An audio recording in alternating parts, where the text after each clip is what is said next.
안녕하세요. 제가 두 번째 강의를 맡게 됐는데요. 저는 이 강의 내용을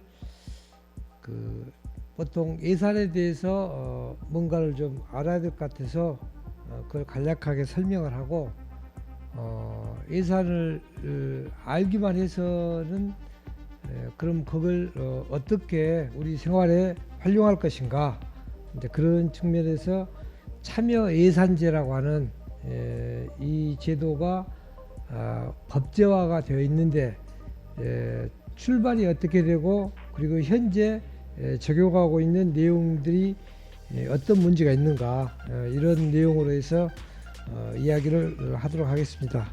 먼저 이 지방 예산이란 무엇인가, 여기에 대해서 간단하게 말씀드리겠습니다. 정부의 정책들이 이렇게 스며 있는 것입니다.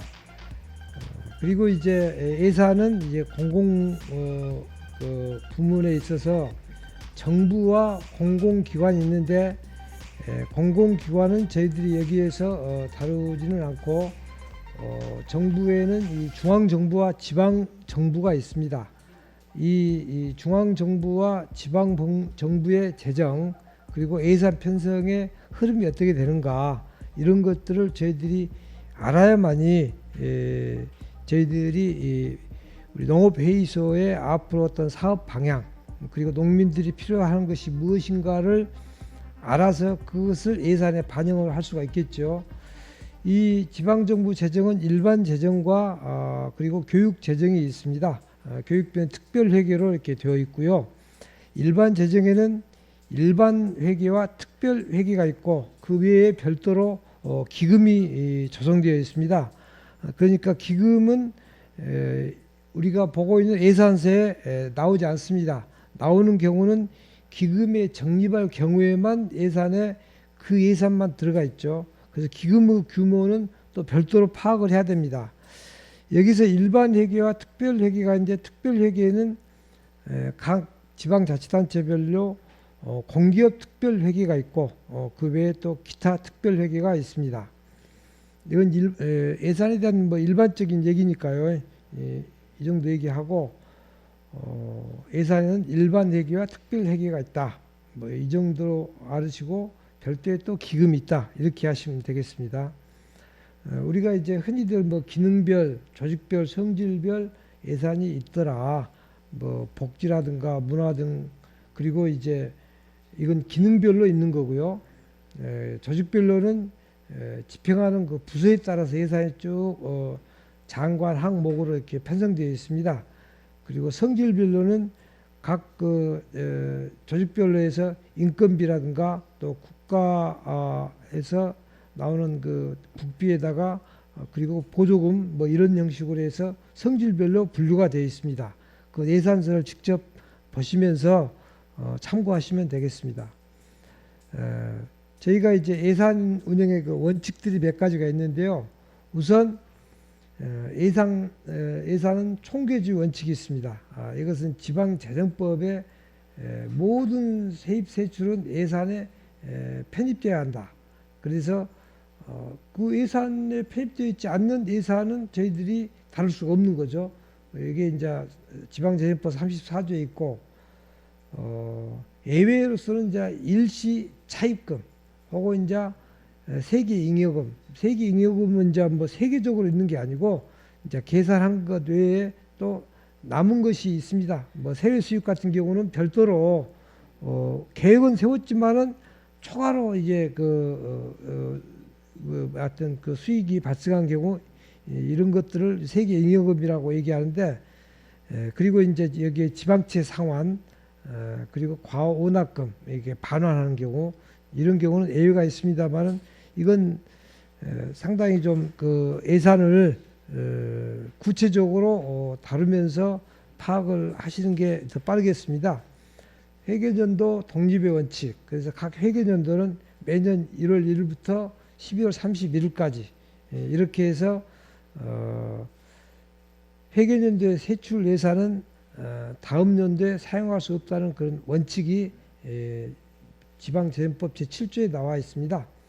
그리고 건전재정, 여기서 지방자치단체 재정은 수직 균형의 원칙에 따라서 건전하게 운영돼야 한다는 그 원칙이 있는 거죠. 이건 지방자치법 제 122조에 나와 있습니다. 또 목적 사용 금지 원칙, 예산에 편성된 목적대로 집행해야 한다는 원칙. 그래서 이것도 역시 이제 지방재정법 제 47조에 나와 있는데 예산의 이용, 전용, 이체 이런 것들을 이렇게 금지하는 것이죠. 그래서 예산 공개 원칙이 있는데 주민의 알 권리 보호를 위한 정보 공급을 위해 재정 운영을 주민에게 공개해야 한다는 원칙. 이것도 역시 지방재정법 제60조에 있습니다. 또 예산 사전 의결 원칙. 이것은 회계연도 개시 이전, 그러니까 기초자치단체는 10일 전, 광역자치단체는 15일 전에 지방의회의 심의결을 거쳐야 한다는 그런 원칙이 있습니다. 뭐 국회에서는 매년 하여튼 예산 사전 의결 원칙이 허물어진 경우가 많은데 지방자치단체 같은 경우는 이게 허물어진 경우가 거의 없습니다. 물론 이건 국회에서 국비가 정해지면은 이 국비가 각 지방자치단체로 이제 내려오면은 그 광역자치단체가 매칭 펀드라 해서 국비의 10%를 결합하는 경우도 있고, 혹은 50%를 결합한 경우도 있고, 혹은 25%를 하여튼 그 매칭하는 경우가 있습니다.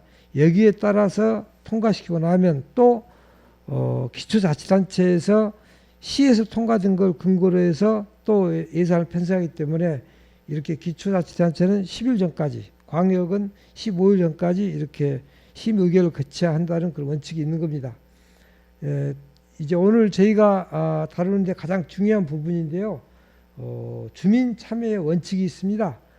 농업회의소도 아마 이 참여 예산제, 즉 주민 참여의 원칙 때문에 아마 농업회의소의 역할이 앞으로 중요해질 텐데요. 예산 편성 단계에서부터 주민의 참여를 위해 정보 공개와 주민 참여를 보장해야 한다는 원칙이 지방재정법 39조에 있습니다. 이게 원래 처음 지방자치법, 지방재정법이 통과됐을 때는 이게 없었는데 나중에 이제 차근차근 이게 개정이 돼가지고 지금은 참여예산제가 전국에 있는 243개 지방자치단체에 전부 하여튼 이 원칙이 적용되고 있습니다.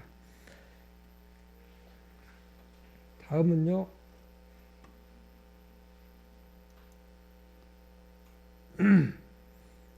여기에는 아까 말씀드렸던 이제 성질별 그 예산이 이제 분류로서 일반 회계와 특별 회계로 되어 있는데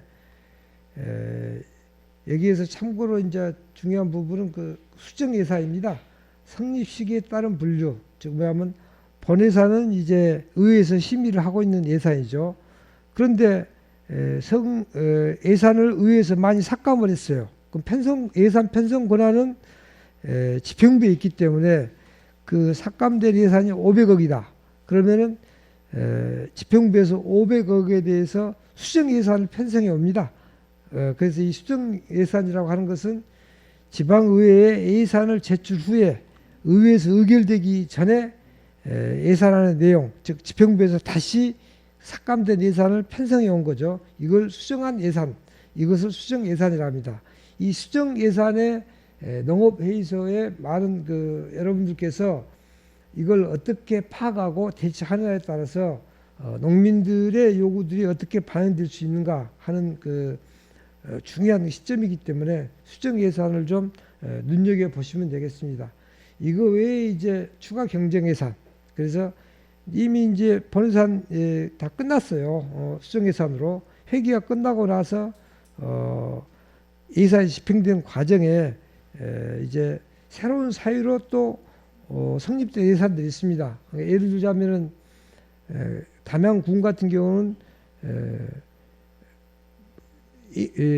12월 이제 15일까지 해서 이걸 통과시켰지만은 국가 예산에서 이제 별도로 원래 편성되지 않은 것 외에 새로운 예산이 국회에서 통과되면서 편성된 경우가 있어요. 이런 경우는 추가 경정 예산을 보통 3월 달에 편성을 해서 통과를 시키게 되는 경우가 있습니다. 이거 외에도 이제 예산을 좀 넉넉하게 준비해 놨다가 본예산에서 편성된 것 외에 별도로 따로 사업 계획을 세워서 추가 경제 예산을 세우기도 합니다. 여기에 나와 있듯이 이제 금년은 2021년인데 작년에 12월 달에 편성돼서 심의결된 내용을 2021년도인 금년에 이제 집행하게 되죠. 그리고 이것은 내년 결산을 하게 됩니다. 이렇게 해서 보통 내년 예산을 우리가 만약에 농업회의에서 금년의 예산을 편성하는 과정에 반영을 시켜야 되겠죠. 그래서 보통 그 도에서는 약 한 2월 달부터 각 시군 단위의 예산을 요구를 합니다. 이것도 이제 부서별로 성질별로 약간씩 차이는 있습니다만은 어찌됐건 이것이 이제 도에서 이걸 정리를 해가지고 행안부에 올리는 시점은 5월 말까지 올리게 됩니다. 그러니까 현재 아직까지도 만약에 담양군에서 이 예산만큼은 국비로 우리가 꼭 받아내야 되겠다라고 하는 것이 있다고 한다면 도에 요구를 해서 담양군을 통해서 도에 요구를 하게 되면은 5월 말까지 행안부에 그 예산이 올라가게 되고 행안부에 5월 말까지 올라간 예산이 이제 각 그 부서별로 연관된 예산이 있기 때문에 이걸 6월 말까지 기획예산처와 함께 논의를 하게 되고 이것이 이제 7월 25, 6월 그리고 이제 7월에 걸쳐서 논의가 되고 8월 25일까지 해서 이제 국무회의에 의결을 거치게 됩니다. 그래서 이제 국회로 그 예산안이 완전히 넘어가게 되죠. 그래서 이런 어떤 예산 편성의 흐름을 파악하고 있어야 우리 농업회의소의 농민 여러분께서 우리가 요구하는 예산을 어느 시점에 어디에 요구를 해야 되는가라고 하는 것을 이렇게 알 수가 있겠습니다. 다음에 이제 바로 이제 제가 금방 말씀드렸던 지방 예산 과정인데 제일 위에 보면 이 중기 지방 재정 계획이 있어요. 이것은 반드시 5년 주기로 해서 중기 지방 재정 계획을 세우도록 되어 있는데 여기에 대해서 재정 투융자 심사를 하게 됩니다. 이게 이제 금방 제가 말씀드렸던 5월 말까지 행안부에 사업을 요구를 하게 되는데 그 하기 전에 보통 4월 중에 재정에 대한 투자 혹은 융자에 대한 어떤 그 심사를 하게 됩니다. 이 재정 투융자 심사를 통해서 사업 우선순위가 정해지기 때문에 여기 이걸 여러분들이 아주 섬세하게 봐야 됩니다. 보통 이 재정 투융자 심사를 안 봐버리면 결국 예산의 거의 하여튼 90%가 넘는 예산은 여기에서 이미 사전에 결정이 나버립니다. 그리고 결국 나머지 뭐 3%나 8% 얼마 되지 않는 가용 재원 여기서 이제 경직성 예산이 이미 다 끝나고 국비로 통해서 와버리면은 국비에 대해서는 지방비를 매칭 펀드 하게 되고 그러고 남는 것이 이제 가용 재원인데 이 가용 재원을 가지고 단체장들이 뭐랄까 그 편성 권한을 갖는 거예요. 그러니까 사실 지방자치단체장의 예산 편성에 대한 권한은 극히 제한적이라고 할 수가 있죠. 그런데 이것을 바로 이 재정투융자 심사, 중기 지방 재정 계획의 근거에서 재정투융자 심사를 농민 여러분들이 직접 참여할 수 있느냐 없느냐에 따라서 여러분들 예산을 보는 눈은 아주 그 180도 달라지게 됩니다. 이건 굉장히 그 중요한 부분이니까 앞으로 하여튼 다음 기회에 재정투융자 심사에 대한 예산서를 가지고 구체적으로 한번 이렇게 검토를 해보시면은 정말 노른자는 얘가 있구나라고 하는 것을 아시게 됩니다. 그래서 그 밑에 보면 이제 나머지는 이제 아까 말씀드렸던 8월 25일까지 해서 5월 말까지 행안부로 넘어간 것들이 각 부서하고 의견을 교환하고 기획예산처에서 그것을 묶어서 뺄 건 빼고 그리고 반영할 건 반영하고 해서 이걸 최종 이제 정리를 해가지고 8월 25일자로 의결을 하게 되면 이 예산서가 이제 국회로 넘어가게 되는 거죠. 이제 그 다음에는 이제 여러분들이 국회를 상대로 반영할 수 있는 여러 가지 어떤 방법들을 찾아야 되겠죠. 뭐 예산 의결이라고 하는 것은 이제 시도는 12월 10일까지, 시군구는 12월 21일까지 뭐 이렇게 정해져 있다고 하는 것을 아까 제가 말씀드렸고요. 그래서 지방 예산의 전체 과정을 보면은 여기에 단체장과 그 다음에 의회가 있어요. 이제 물론 본회의가 되겠죠. 이 의회 관계에서 의회는 소관 상임위를 통해서 심의를 하게 되고 이것이 예결특위를 거쳐가지고 이제 본회의로 상정이 돼서 의결을 하게 되는데 이게 이제 단체장의 의사와 무관하게 불합리하다고 판단되면 제의 요구를 하게 돼 있고 이걸 20일 이내에 이제 제의 요구를 하게 돼 있어요. 그렇게 해서 어떤 단체장이 제의 요구를 통해서 또다시 의결을 하고 그래서 이제 단체장이 고시를 하게 되는 거죠. 이 과정은 하여튼 그 크게 중요한 건 아니고요. 여러분들이 이제 예산에 대해서 제가 아주 간략하게 설명을 드렸는데 이제 정말 중요한 부분은 참여 예산제라고 하는 겁니다. 그래서 참여 예산제 부분을 말씀을 드리면서 실제 여러분들에게 필요한 그 예산을 확보하는 방법, 그 중에서 특히 외국의 사례를 갖다가 중심으로 해서 보면서 여러분들에게 그걸 하나하나 설명을 좀 드리도록 하겠습니다. 제가 이제 이 참여 예산제 소개를 좀 하자면은 이게 어디서 등장했는가? 브라질 포르투 알레그레라고 하는 도시에서 등장하게 되고 포르투 알레그레는 이제 히오그란데 두술이라고 하는 그 주가 있습니다. 그 주에서 브라질 농자당이 집권하면서 참여 예산제를 이렇게 제도화합니다. 이렇게 해서 참여 예산제가 등장하게 되는데 여기에서 그냥 순탄하게 등장하지만은 않습니다. 그래서 이 과정을 제가 설명을 좀 드리고요. 그리고 이게 이제 1989년도부터 이게 제도화됐는데 이게 우리나라에 와가지고는 광주광역시 북구에서 전국 처음으로 주민참여 예산제를 이렇게 실시하게 됩니다. 그래서 그 과정에 대해서 설명을 드리고요. 이 주민참여 예산제는 아까 말씀드렸다시피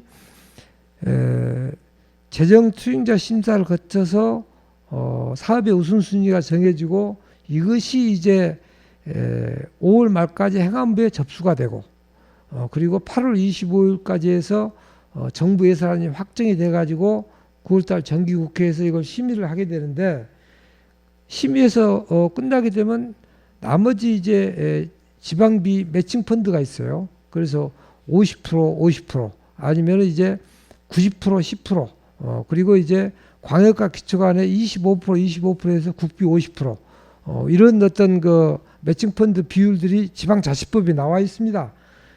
거기에 따라서 그걸 예산을 편성하고 나면은 국비에다 지방비를 딱 편성하고 나면 나머지 이제 지방자치단체에 쓸 수 있는 돈을 가용재원이랍니다. 가용재원. 이 가용재원이 담양군에 얼마인가 이걸 확인해 가지고 그 범위 안에서 우리 농민들을 위한 이런 예산을 편성해야 된다라고 하는 걸 주장을 할 수가 있게 되죠. 이게 기껏해야 3%나 8% 이 정도밖에 안 된다는 거죠. 그래서 이거 외에 이제 주민참여예산제가 이제 각 243개 지방자치단체가 법제화되고 의무화되어 있지만 이거 외에 국비에 우리가 이게 기획재정부에 가서 국민참여예산제라고 하는 것이 또 법제화되어 있습니다. 이런 부분에 여러분들이 참여할 수 있는 길이 있다는 거죠. 단순히 이 지방자치단체의 주민참여예산제로만 참여한 게 아니라 우리 그 국가 어떤 재정에도 여러분들의 요구를 할 수가 있는데 예를 들어서 농민 기본소득 문제 혹은 농민수당 수당은 이제 지방자치단체의 역할인 것 같지만 농민 기본소득으로서의 농민 이렇게 그 수당을 갖다가 요구를 했을 때는 국비로서 우리가 당연히 받아야 되는 거죠. 이런 것들이 이제 앞으로 어떤 사업 방향에 많은 차이가 있으리라고 보여집니다. 제가 이제 시간이 좀 없기 때문에 참여 예산제에 대해서 간단히 좀 말씀드리겠습니다. 브라질의 그 포르투 알레그레시가 1989년도에 참여 예산제를 브라질 노동자당 이제 PT라 그러는데 이 당이 집권함으로써 시장에 당선됨으로써 세계 최초로 이제 참여 예산제가 등장하게 됩니다. 이때 포르투 알레그레의 시는 브라질로 보면 제일 남쪽에 있는 그 도시예요. 그러니까 리우 데 자네이로 밑에 사우파울루가 있는데 사우파울루에서 더 아래쪽에 있는 이 일대가 바로 히오 그란데 두술주이고 거기에 주 시가 이제 포르투 알레그레 시죠. 이 도시에서 처음에 이제 1989년도에 집권해서 참여 예산제를 이렇게 반영하게 되는데 그 동기가 상당히 재밌습니다. 사우파울루하고 포르투 알레그레 그 두 도시를 잇는 아주 굉장히 그 10차선이 넘는 그 고속도로를 갖다가 계획을 합니다. 이 고속도로를 계획을 했는데 나중에 이제 언론에서 여러 가지 많은 그 요새 같으면 이제 LH 사태와 같은 이런 사건들이 막 보도가 되는 겁니다. 즉 의원이라든가 단체장이나 국장이나 이런 사람들이 그 고속도로 주변에 땅을 막 사가지고 하여튼 그 많은 그 이익을 얻으려고 이제 투기를 한 거예요. 그러면서 그 고속도로를 이렇게 유치하면서 그 사업자를 또 선정하는 과정에서 여러 가지 이제 그 모종의 어떤 사전 흑막들이 이렇게 또 언론에 보도가 되고 또 인근에 땅 투기한 사람들은 거기에다가 집을 짓고 하여튼 여러 가지 그 사업들을 갖다가 막 펼쳐내면서 두 번, 세 번에 걸쳐서 많은 그 하여튼 투기를 해서 이익을 얻으려는 한 하여튼 엄청난 계획들이 막 끊임없이 폭로가 되는 거예요. 그렇게 되니까 이제 시민들이 가만 안 있죠. 이 문제를 끝까지 물고 늘어지면서 브라질 그 노동자당의 후보가 이제 당선이 됩니다. 그러면서 이 참여 예산제를 하게 되는데 여기서 문제는 지방의회에서 예산을 그 심의하고 의결을 하게 되는데 뭔 그 참여 예산제를 통해서 해야 이렇게 해가지고 의회에서 이제 굉장히 그 꺼려하게 되는 거죠. 그렇게 되니까 각 어떤 그 이제 기초 행정 단위가 되겠죠. 이제 뭐 동 단위라고 볼 수 있고 리 단위라고 면 단위라고 볼 수 있는데 이 읍면동 단위에 있는 사람들이 누구든지 참여할 수 있도록 해가지고 이 사람들이 자기 동네에 제일 필요한 것이 뭐냐. 여기 이제 비가 많이 오면은 땅이 갖다가 이렇게 그 흙탕물이 되고 우리들은 제대로 걷고 다닐 수도 없고 특히 1달러도 안 되는 그 소득 하루 1달러도 안 되는 소득 가지고 겨우 입에 풀칠하면서 먹고 사는 사람들이 거의 90%가 넘는데 이런 사람들이 할 수 있는 것은 쓰레기 더미를 이렇게 뒤지거나 아니면은 그 폐품 있지 않습니까? 모아놓은 그 폐품들을 갖다가 모아서 이걸 팔아가지고 겨우 하루하루를 연명하고 있는 이 사람들에게 그 폐품을 갖다가 야적했을 때 비가 오면 이게 다 베려버리니까 그걸 갖다 이렇게 막을 수 있는 야적에서 이제 그 건물을 이렇게 세울 수 있는 이 예산이 절대적으로 필요하다. 그리고 비가 오면 우리는 맨발로 다 다녀야 되고 신발도 다 젖게 되고 완전히 도로가 흙탕물이 되는데 그 10차선 고속도로를 뚫을 예산으로 이러한 도로 포장들을 해달라. 이렇게 대대적으로 도로 포장 사업에 대한 요구가 굉장히 많이 올라왔습니다. 그래서 특히 재활용 사업에 관련해서 재활용품 저장 창고라든가 이런 요구들이 가장 많이 올라왔죠. 여기다 일반 서민들이 먹고 살아야 되니까 이렇게 해서 그 의견을 전부 각 읍면동단의 대표들이 모여갖고 뭐 평의원, 대의원 이 사람들이 모여서 이제 합의를 이뤄내서 이제 시에다가 예산 편성을 요구하니까 그걸 시장이 반영을 했습니다. 근데 의회에서 이제 그것을 깔아뭉개고 별도로 자기들이 그 의도했던 10차선 고속도로 뚫는 대로 이렇게 예산을 하려고 하니까 여기에 있던 많은 시민들이 거기에 이제 힘의 어떤 그 대결을 하게 되는 거죠. 그래서 의회에 와서 항의하고 대대적인 시민들의 어떤 하여튼 거대한 항의 물결이 이렇게 퍼지게 되니까 결국 의회가 굴복을 하고 이렇게 해서 참여 예산제가 정착을 하는 이런 과정을 겪게 됩니다. 이러한 브라질 참여 예산제가 이제 포르투 알레그레에서 성공을 하게 되니까 브라질 노동자당이 굉장히 주가가 오르게 되죠. 그래서 히우 그란데 두술주에도 역시 또 장악을 하게 됩니다. 91년도에. 이렇게 해서 그 주 전체에 그 예산을 참여 예산제가 또 반영이 되고 이것이 브라질 전역으로 알려지게 되고 특히 뭐 세계적으로 알려지고 그러면서 세계은행에서 그 포르투 알레그레라고 하는 그 시를 주목하게 되고 그래서 이제 브라질 노동자당은 계속 일약 승승장구하면서 여러분들이 잘 아는 이제 대통령까지를 이렇게 만들어내는 과정을 겪게 되죠. 그래서 참여 예산제는 브라질 정치사에 있어서 굉장히 획기적이고 세계사적으로도 아주 의미 있는 사건입니다. 현재는 지금 약 한 7천여 개의 어떤 그 도시에서 세계적으로 7천여 개 도시에서 바로 이러한 참여 예산제가 시행되고 있습니다. 우리나라는 물론 이제 243개 지방자치단체가 다 이 제도를 시행하고 있거든요. 그래서 여러분들이 보시기에도 굉장히 앞으로 주목하고 참고해야 될 그런 내용이 되겠습니다.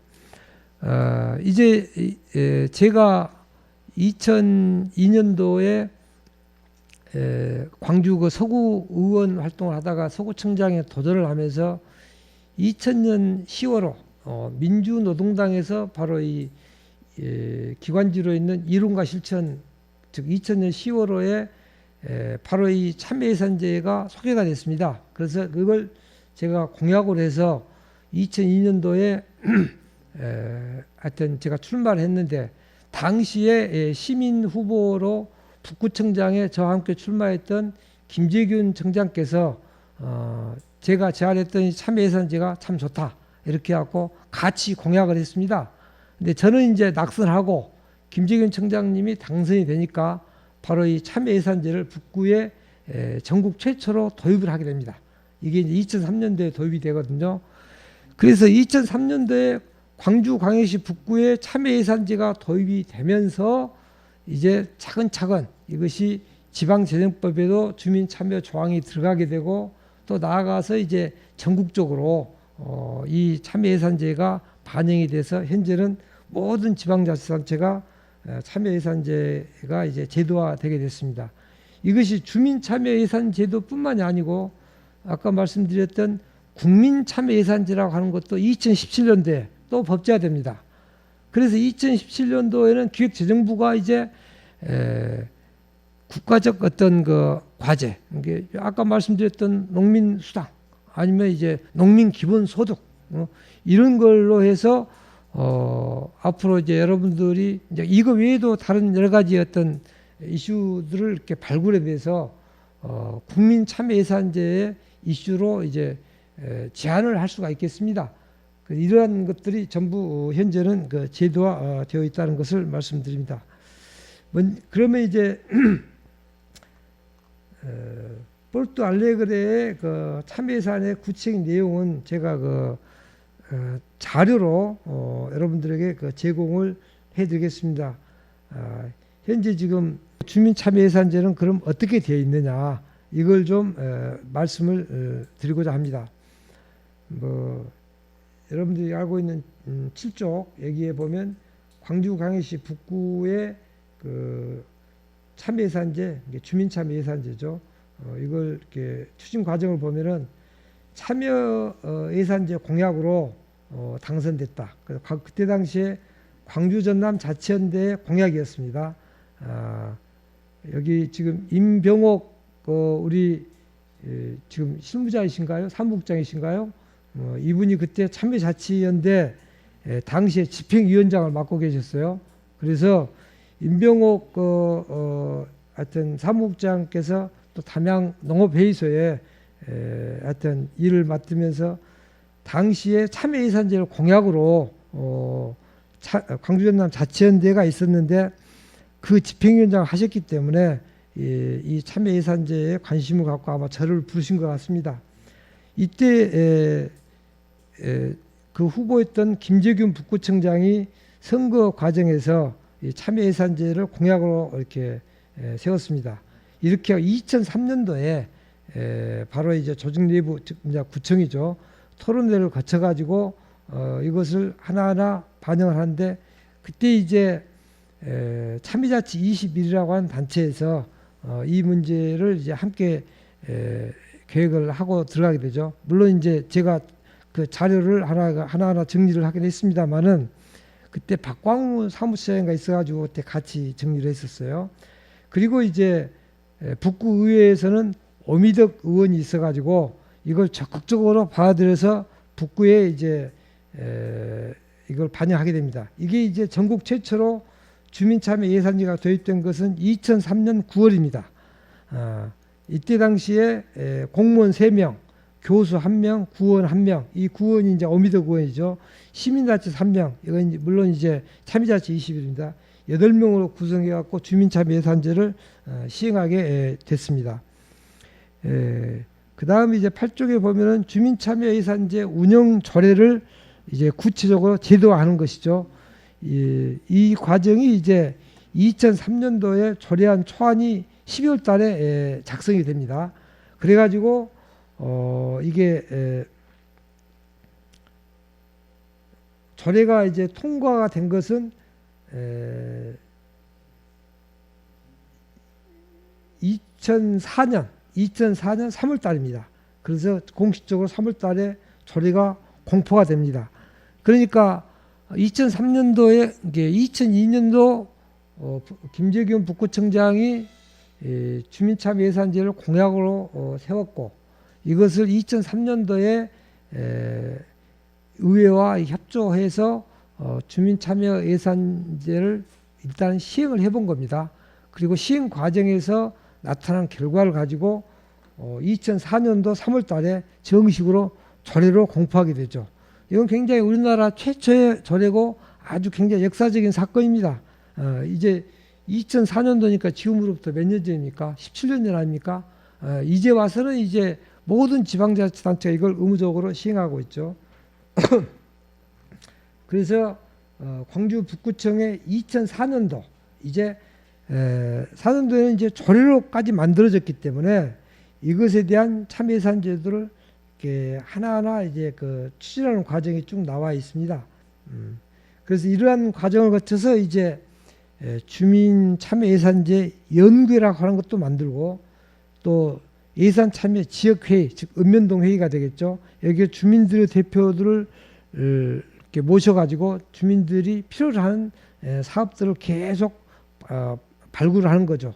그래가지고 예산 참여 시민위원회 그러니까 북구 전체 각 동별 대표들이 모여갖고 시민위원회를 꾸려가지고 여기에서 이제 전체적으로 주민들의 요구 사항이 뭔가를 정리하고 이걸 민관협의회라고 하는 것을 이렇게 꾸려서 왜냐하면 예산 편성권은 지평부에 있기 때문에 지평부의 실국장하고 같이 부구청장이랑 같이 이제 주민 대표들이 협의를 해가지고 예산을 반영하는 것이죠. 물론 이건 가용지원 범위 안에서 반영을 하는 겁니다.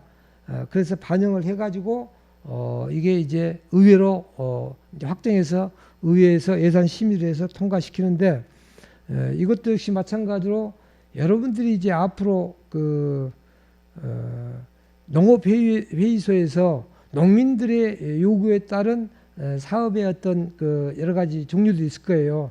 이런 것들을 어떻게 반영하냐. 단지 지평부의 예산 반영만 되어갖고는 안 되더라.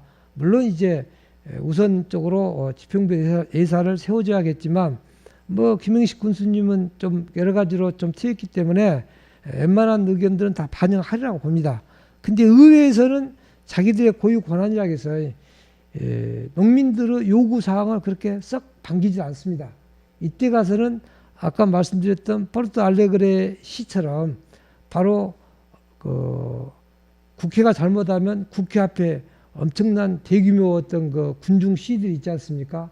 이와 같은 팬덤과 같은 정말 그 열광의 도가니 농민들이 끌어모아가지고 실력 행사를 하지 않으면은 의회에서는 그렇게 쉽게 예산을 통과시키지 않는다는 것을 여러분들이 꼭 하여튼 기억해 두시기 바랍니다.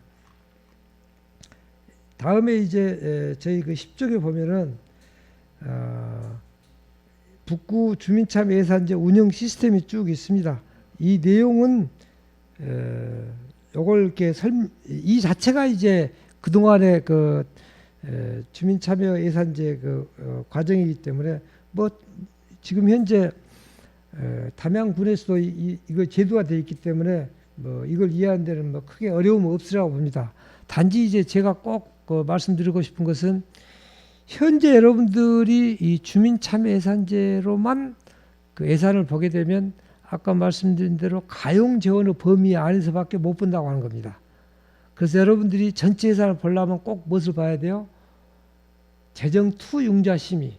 이 과정에 여러분들이 의회를 통해서든지 아니면 집행부를 통해서든지 공무원을 통해서든지 그 예산을 갖다가 재정투융자 심의할 그 내용이 있지 않습니까? 이 타당성에 대한 여러 가지 것들을 분석을 해갖고 국비를 요청할 때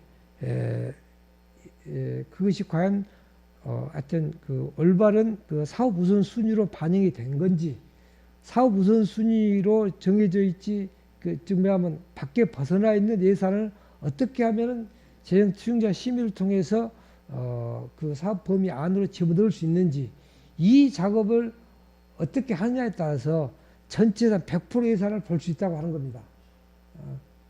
그렇지 않고 요 주민참여 예산제 이 범위 안에서는 기껏해야 8% 이내 어떤 경우는 심지어 3% 범위밖에 안 되는 극히 적은 가용재원 범위 안에서밖에 예산을 볼 수 없다는 거예요.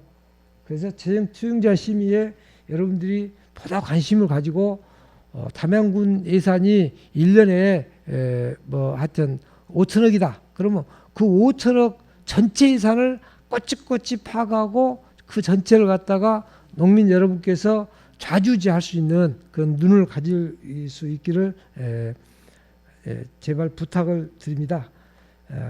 그래서 이제 이 주민참여 예산제에 대한 논의 과정은 뭐 현재 담양군에서도 하고 있기 때문에 현재 이 조직표에 있는 대로 그대로 이렇게 나가는 거고요. 여기서 이제